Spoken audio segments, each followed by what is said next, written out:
Dans votre industrie, est-ce que les équipages ou les duos les plus dangereux sont ceux qui sont très expérimentés ou ceux où il y a un fort gradient d'expérience à l'intérieur, c'est-à-dire une personne expérimentée avec un jeune?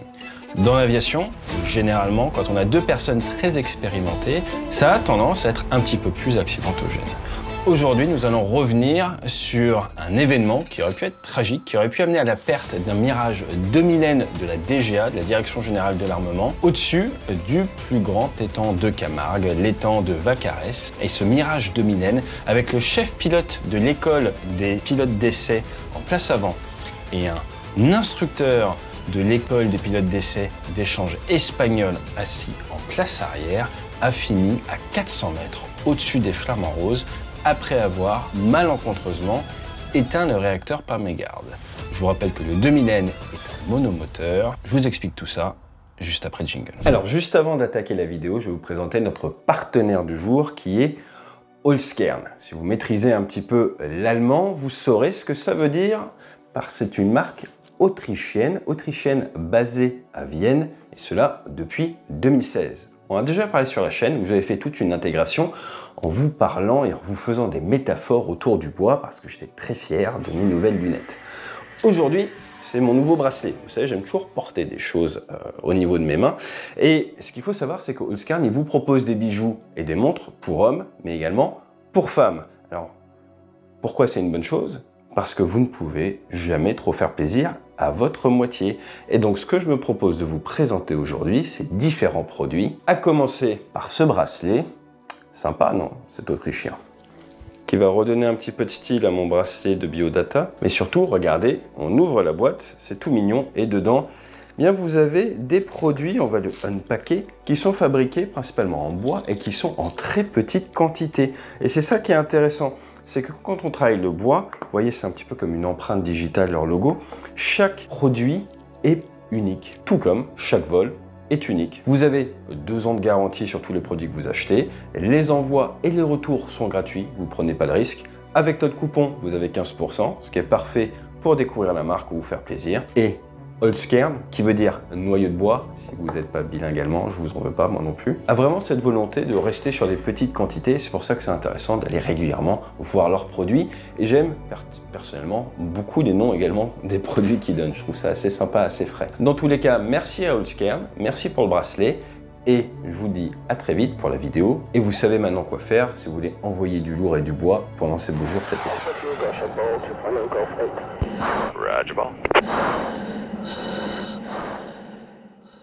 Alors, notre histoire commence sur la base aérienne 125, la fameuse base d'Istres qui accueille la plus longue piste d'Europe. Quasiment 5000 mètres de bande. Nous sommes orientés quasiment nord-sud, c'est une 1533. Il y a dans cette base, qui est absolument hors norme, 5000 personnels, 500 bâtiments, 2500 hectares. Nous sommes à 49 mètres d'altitude, légèrement au-dessus du niveau de la mer, et à l'ouest de Marseille. Cette base prend le nom de sous-lieutenant Monnier. Le sous-lieutenant Monnier était un pilote qui a rejoint les forces aériennes françaises libres, qui a combattu sur Morane 406, qui a combattu en Libye sur Hurricane, qui derrière est parti se battre du côté de l'Union soviétique, était présent au Bourget quand les Rayaks sont revenus, l'escadron de Normandie-Niemen, s'est également battu en Angleterre au 340e Squadron et il a eu plusieurs accidents, ce qui lui a valu d'ailleurs le surnom de Waterproof. Toujours est-il, le CEV, le Centre des essais en vol, s'installe donc sur cette base aérienne qui a été créée en 1917, une des plus vieilles bases françaises. À l'heure actuelle, vous avez du C-135FR, du KC-135, vous avez les A330 MRTT, les Phoenix qui viennent remplacer ces vieux avions de ravitaillement. Vous avez également un escadron de défense aérienne, le CRO, et l'EPNER, l'école du personnel navigant d'essai et de réception. Ça fait partie de 7 écoles au niveau mondial qui sont reconnues pour former du personnel qui vont ouvrir des domaines de vol, tester des nouveaux aéronefs ou s'assurer qu'un aéronef livré est conforme, ce qu'on appelle la réception. Vous avez différents niveaux de pilote d'essai, ouverture de domaine ou tout ce qui est réception. Ils sont basés à Istres depuis 1962. À noter que cette base a été terrain de déroutement pour un navette spatiale, ce qui n'est quand même pas banal. Alors revenons-en sur notre vol. Nous sommes fin juillet et nous avons en place avant le chef pilote de l'EPNER, 42 ans, 3122 heures de vol, dont 1591 sur Mirage 2000, mais pas de vol sur Mirage 2000 000 dans les 3 derniers mois. Néanmoins, il en a 19 heures dans le semestre et il a fait forcément, vous l'avez vu, le gros de sa carrière sur 2000. Il a fait un coup de simulateur pour pouvoir prendre l'avion et en place arrière, 39 ans, 2500 heures de vol, dont seulement 20 heures sur 2000, même s'il a été lâché quelques années auparavant, 2014-2015, donc il y a plus de 5 ans. Et lui, eh bien, est officier d'échange de l'armée de l'air espagnole. Il a été instructeur à Lepner et là, c'est son dernier vol au sein de cette structure avant de repartir en Espagne. Et en parallèle de tout ça, il est en train de gérer son déménagement et ça lui prend pas mal de charge mentale. Aujourd'hui, ils vont chevaucher le Mirage 2000N numéro 369 qui lui totalise 5736 heures de vol, donc plus que les deux pilotes cumulés. Ça montre à quel point les avions volent beaucoup. Et 5269 heures pour son réacteur qui est à son deuxième vol après échange et il n'a que 1h12 de vol. L'avion va décoller à 12 tonnes 3 avec 4 tonnes 100 de pétrole. Au moment de leurs soucis, ils ont 1 tonne 9 de pétrole. Les conditions météo sont CAV OK, ça veut dire que Sailing and Visibility OK, il fait donc grand beau, une pression à 1013, qui est la pression standard, je vous le rappelle, et des températures élevées. Nous sommes fin juillet, et il fait 34,5 degrés sous abri, avec un vent du 340 pour 9 nœuds, rafale 18 nœuds, comme ça on n'a pas trop chaud. Du fait de sa grosse charge de travail et de sa grosse charge mentale avec son déménagement, le pilote espagnol en place arrière n'a pas pu faire de simulateur Mirage 2000. C'est pour ça qu'il va se retrouver en place arrière pour ce vol qui a une vocation à réentraîner le commandant de bord, le chef pilote de Lepner, pour pouvoir emporter des personnes sur Mirage 2000.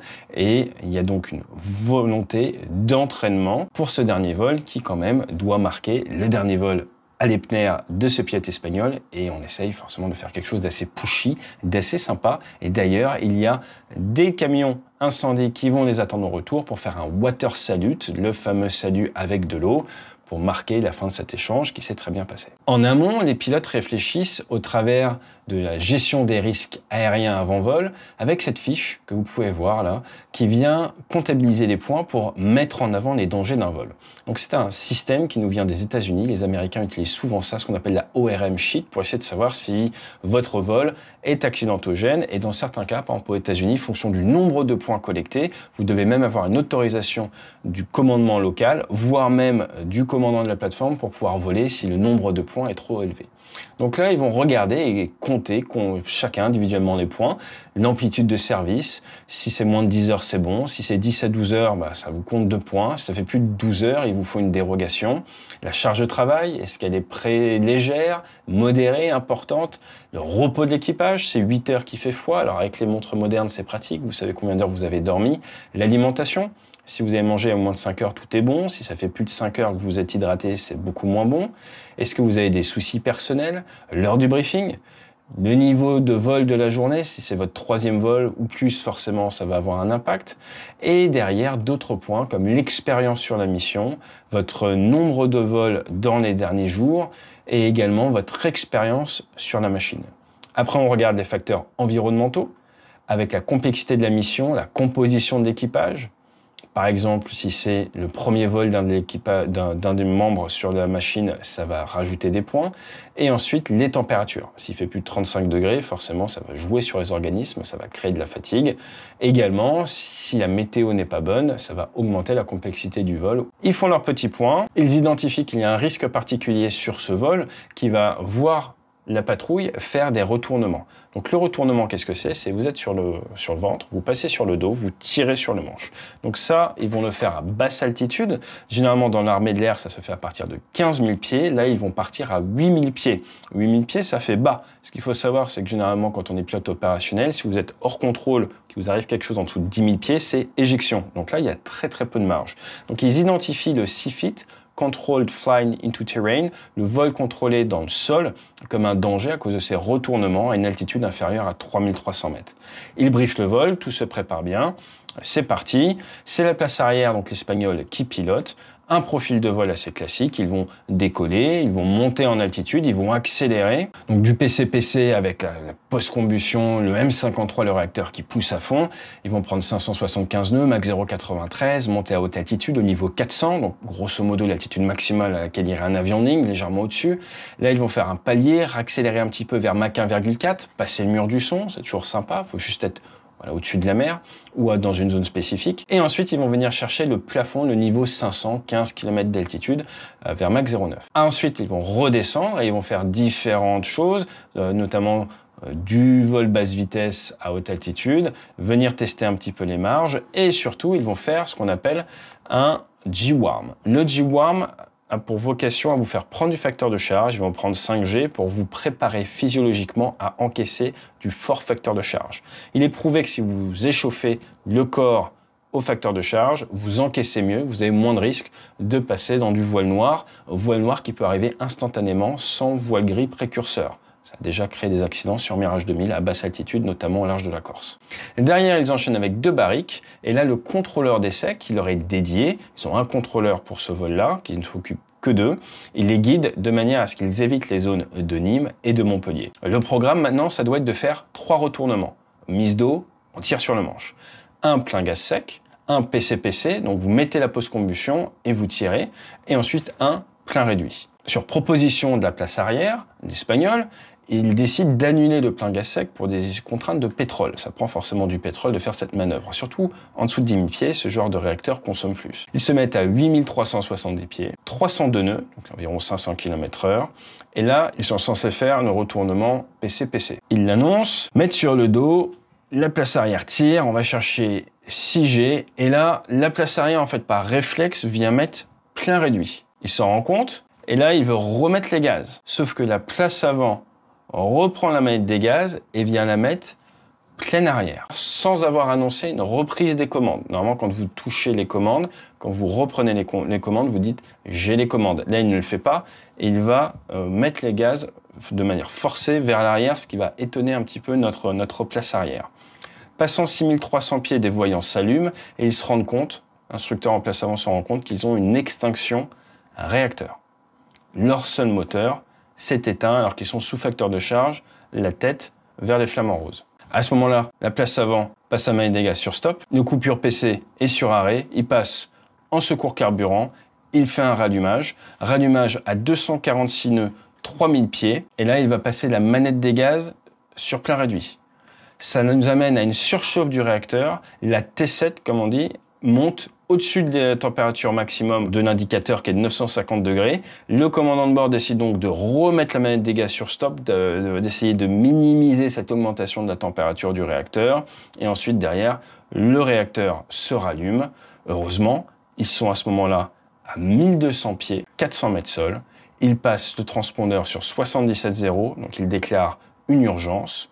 Ils ont encore un voyant bec et un voyant souris, le bec qui est au niveau des bords d'attaque, la souris qui est au niveau de l'entrée d'air du réacteur. Il sort la checklist, il va faire sa checklist pour gérer la panne bec et la panne souris, s'assurer qu'il n'a rien oublié au niveau du redémarrage du moteur, et il se présente pour une longue finale sur le secours à régulation. Ils font un posé avec le parachute frein, roulage retour, et là, eh bien, il y a le water salute qui les attend. Petit problème de coordination au niveau du contrôle aérien, donc ils s'arrêtent pour ne pas passer au travers du water salute, pour ne pas que ça puisse gêner l'enquête derrière, que ça puisse endommager le réacteur ou faire disparaître des preuves.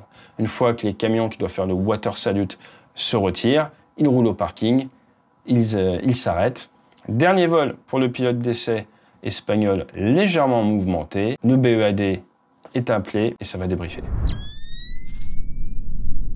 Alors, qu'est-ce qui s'est passé? Qu'est-ce que l'on peut apprendre de tout ça? Les enquêteurs du bureau enquête accident vont regarder tout ça et vont se rendre compte que, au niveau du Mirage 2000, pour pouvoir éteindre le réacteur, vous devez mettre la manette des gaz sur plein réduit et appuyer sur un petit bouton stop. Or, ce petit bouton stop, il a un pontet de protection. Et ce pontet de protection sur la place arrière, elle n'était pas conforme. Le petit switch ressortait. Ça veut donc dire qu'avec votre main, il est possible de faire pression sur ce bouton stop de manière involontaire. Et après inspection de la flotte des Mirage 2000, la moitié des Mirage 2000 présentaient ce défaut. Et aucun item, aucune checklist, aucun guide mécanicien ne disait de vérifier ce pontet de protection. Après enquête, ils se sont rendus compte que le plus probable, c'est que lors de cette manœuvre plein réduit, plein gaz, plein réduit, qui était sous fort facteur de charge, 6G, la main de la personne en place arrière, du pilote en place arrière, écrasé par cette force invisible. Je vous rappelle qu'un bras, ça pèse plusieurs kilos, environ 2 kilos. À 6G, il pèse 12 kilos, et donc écrasé vers le bas, est probablement venu enfoncer ce bouton stop, qui n'était plus protégé par son pontet de protection, au moment où la manette des gaz est venue sur le plein réduit, est venue vers la position arrière, ce qui a amené à une extinction volontaire d'un point de vue de l'avion, mais involontaire d'un point de vue de l'équipage, du réacteur. Pour la machine, c'est donc l'équipage qui lui a demandé de couper l'alimentation du réacteur, là où l'équipage n'avait aucune envie de faire ça, il voulait juste aller sur plein réduit, et c'est à cause d'une mauvaise gestion de cette figure, mais surtout de cette déformation du pontet de protection. Derrière, pourquoi une surchauffe au niveau du réacteur? Tout simplement parce que le domaine de rallumage n'a pas été respecté. C'est plus facile à dire qu'à faire. Quand vous êtes à basse altitude, vous sortez d'un facteur de charge avec plus de poussée, l'aile delta va décélérer énormément, et c'est un miracle qu'ils aient fini à 1200 pieds seuls et pas plus bas.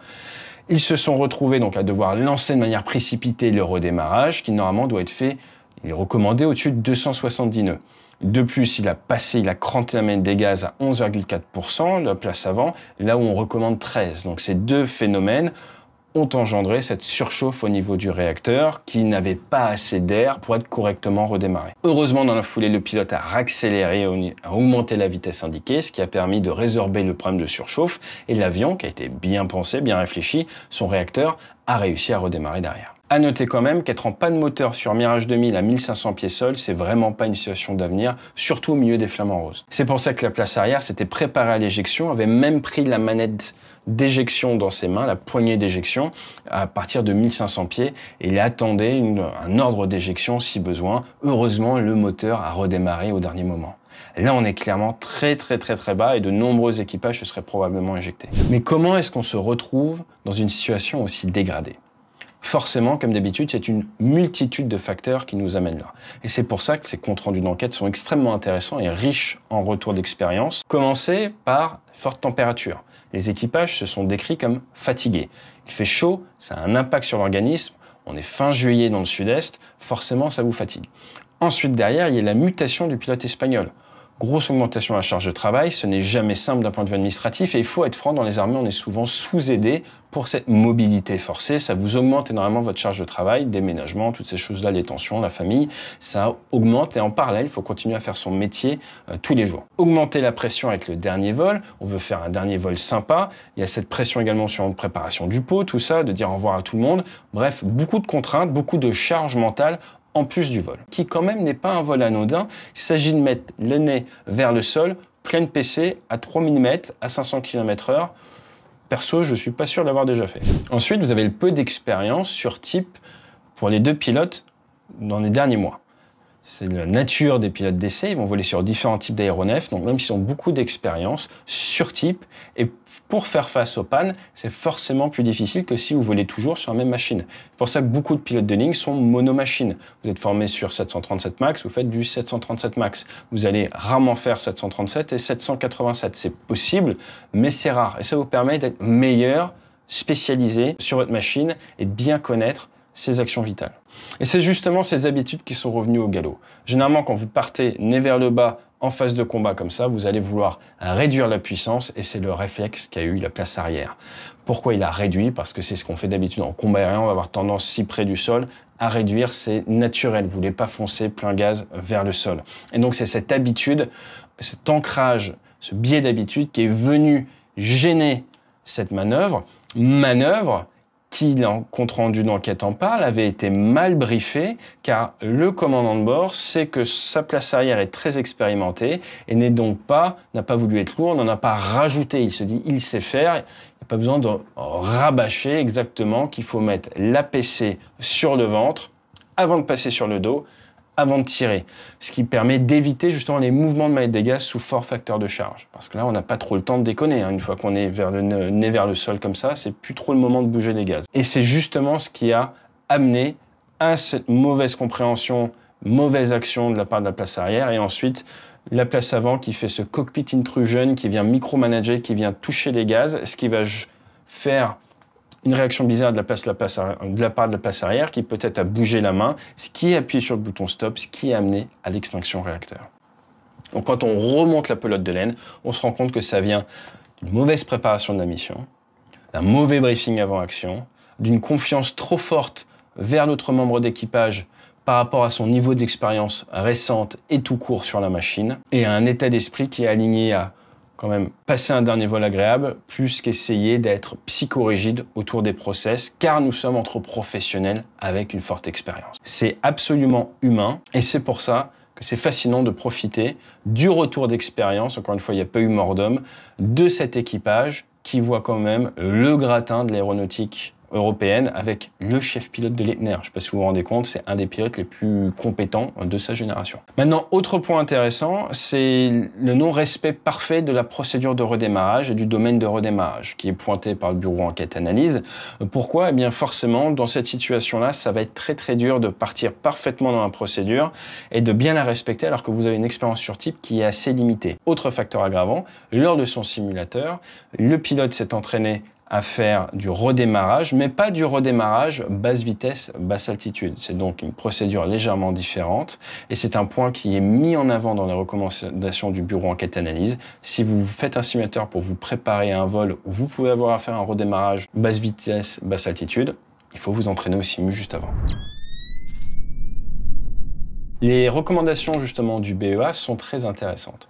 Ils disent dans un premier temps qu'il faut bien sensibiliser à la déformation possible de ce petit pontet de protection en place arrière. Il faut maintenant le vérifier avant les vols et également il incite Dassault Aviation à réfléchir à une évolution du design de ce petit pontet pour les prochains avions. Ensuite, le bureau enquête-analyse met l'accent sur le fait que dans certains cas, des retournements à 8000 pieds, il n'y a absolument pas de marge de manœuvre et se pose la question, est-ce que ça vaut vraiment le coup? Est-ce que le jeu en vaut la chandelle pour des vols classiques d'entraînement? Ensuite, il faut que et l'armée de l'air et la marine, que tout le monde, justement, rappelle aux équipages le danger d'être plusieurs à toucher les commandes en même temps. On l'a vu sur le crash Rio-Paris.